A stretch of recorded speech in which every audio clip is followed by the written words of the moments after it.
ข่อยเคารพนับถือพ่อมาโดยตลอด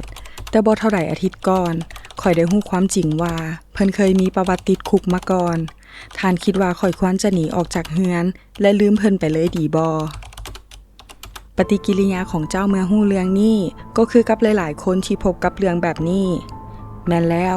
การมีประวัติติดคุกนั่นเป็นเรื่องที่บ่ดีเลยแต่แนวใดก็ตาม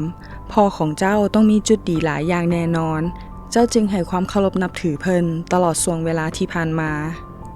เจ้าบ่ได้สังเกตเห็นบ่ว่าเพิ่นเปลี่ยนแปลงตนเองแล้วเพิ่นกลายเป็นพลเมืองที่คู่ควรแก่การให้เกียรติเป็นพ่อที่เฮ็ดให้เจ้าฮักบ่แม่นบ่ข้อยคิดว่า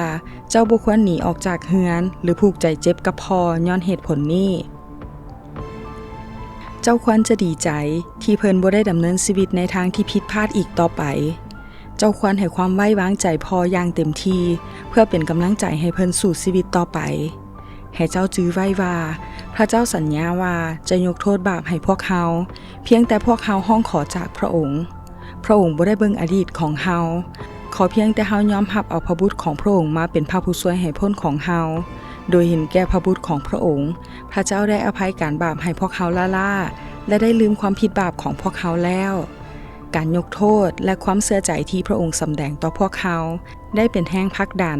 ให้พวกเขามีกำลังใจในการใช้ชีวิตที่ถูกต้องและชอบธรรมได้